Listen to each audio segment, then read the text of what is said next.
మహిమ కలుగునుగాక. మీ అందరికీ కూడా మన ప్రభువును రక్షకుడైన యేసుక్రీస్తు నామములో వందనాలు తెలియజేస్తున్నాను. ఈరోజు వాక్యాన్ని చదువుదాం. మీకా గ్రంథము 5వ అధ్యాయము 2వ వచనం.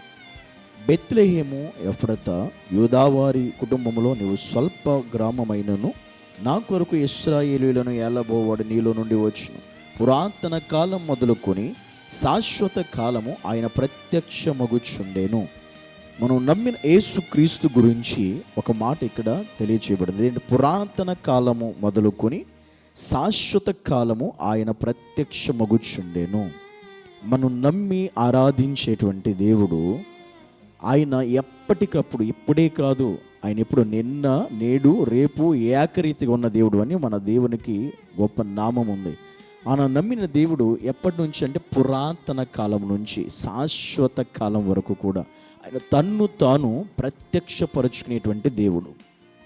పురాతన నుంచి కూడా మన పితరుల దినాల నుంచి కూడా ఆయన ఎప్పటికప్పుడు తాను ప్రత్యక్షపరుచుకుంటున్నాడు మన యేసయ్య, మన దేవుడు. ఎందుకంటే నిజమైన దేవుడు ఎప్పుడు కూడా చేసే పని ఇదే, తాను దేవుడిగా ప్రత్యక్షపరుచుకుంటాడు. అలాగే మన దేవుడు కూడా, మన యేసయ్య కూడా తను ప్రత్యక్షపరుచుకున్నాడు. ఎప్పుడు ఎక్కడ ఎవరికి ఎలా ప్రత్యక్షం అవ్వాలో, ఎవరిని ఎప్పుడు ఎలా దర్శించాలో, ఎవరికి ఏ విషయం ఎప్పుడు ఎలా తెలియచేయాలో, అలా ప్రతిదాన్ని కూడా మన దేవుడు ఆయన ప్రత్యక్షమగుతూనే ఉన్నాడు. ఎప్పటి నుంచి? పురాతన కాలం నుండి కూడా ఎప్పటి వరకు, శాశ్వత కాలం వరకు కూడా ఆయన ప్రత్యక్షమగుతూనే ఉన్నాడు, ఉంటాడు కూడా అని బైబిల్ గ్రంథం సెలవిస్తుంది. నిజమే, మన దేవుడు మన పితరుల ప్రవక్తలకి ప్రత్యక్షమైన దేవుడు, అబ్రహాముకు ప్రత్యక్షమైన దేవుడు, ఇస్సాకు ప్రత్యక్షమైన దేవుడు, యాకోబుకి ప్రత్యక్షమైన దేవుడు, ఆయన పితరులు న్యాయాధిపతులకు ప్రత్యక్షమైన దేవుడు, రాజులకు ప్రత్యక్షమైనటువంటి దేవుడు, ప్రవక్తలకు ప్రత్యక్షమైనటువంటి దేవుడు. అలా మనం చూసుకుంటూ వెళితే దేవుని వ్యతిరేకించిన వారికి కూడా, దేవుని కాదన్నటువంటి వారిని కూడా, దేవుని ధిక్కరించిన వారికి కూడా ఆయన ప్రత్యక్షమగుతూ ఉన్నటువంటి దేవుడు. అనేకమైన మతపరమైనటువంటి వారికి కూడా నేటిక పురాతన కాలంలోనే మన దేవుడు తాను ప్రత్యక్షపరుచుకున్నాడు. అలా చూస్తే చరిత్రలో అనేక మంది మనకు కనబడుతూ ఉంటారు.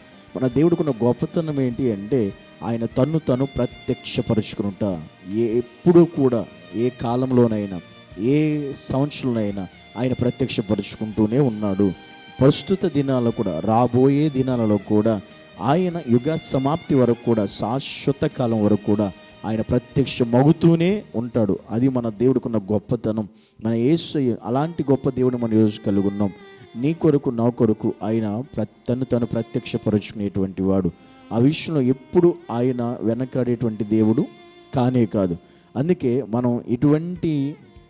మనం ప్రత్యక్షము కాలేని దేవుడిని అయితే మనం అనుసరించట్లా.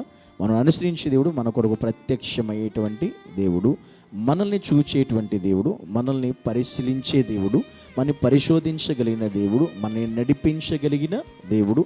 ఎప్పటి వరకు అంటే ఎప్పటి వరకే కాదు, శాశ్వత కాలం వరకు. అందుకే దేవుడు చెప్పాడు, నేను యుగయుగాల సదాకాలం నేను మీతో కూడా ఉంటాను అని దేవుడు మాట్లాడాడు.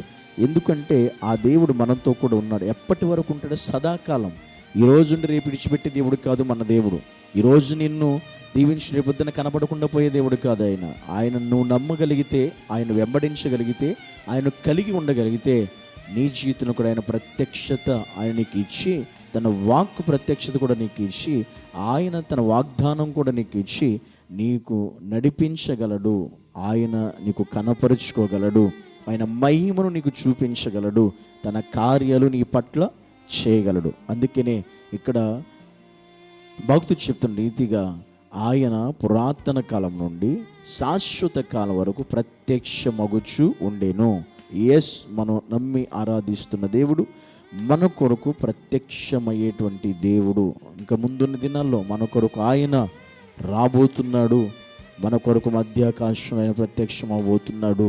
దాని కొరకు మనం కూడా సిద్ధపడేటువంటి వారిగా మనం ఉండాలి. అటు కృప దేవుడు మనకుని మన కుటుంబాలకు మన సంఘాలకు మన పరీక్షలందరికీ కూడా దేవుడు అనుగ్రహించి నడిపించును గాక. ఆమేన్. పరిశుద్ధుడైన దేవా, నీకు వందనాలు తండ్రి. నీవు పురాతన కాలం నుండి ప్రత్యక్షమగుచుండే దేవుడు, మా కొరకు ఈ లోకానికి ప్రత్యక్షమయ్యో. నువ్వు మొదటి రాకలో మరలా మా కొరకు నువ్వు అనేక మంది జీవితాల్లో కొన్ని ప్రత్యక్షమైన దేవుడు తండ్రి. రాబోయే దినాల్లో కూడా మా కొరకు నువ్వు ప్రత్యక్షం కాబోతున్నావు కనుక తండ్రి, నిన్ను నీవు దేవుడు కనపరుచుకోవడానికి మా కొరకు వచ్చిన దేవుడు. మేము కూడా ప్రభు రీతిగా నీలో ఉండే భాగ్యాన్ని దయచేయమని యేసు నామంలో ప్రార్థించి వేడుకుంటున్నాము తండ్రి. ఆమేన్.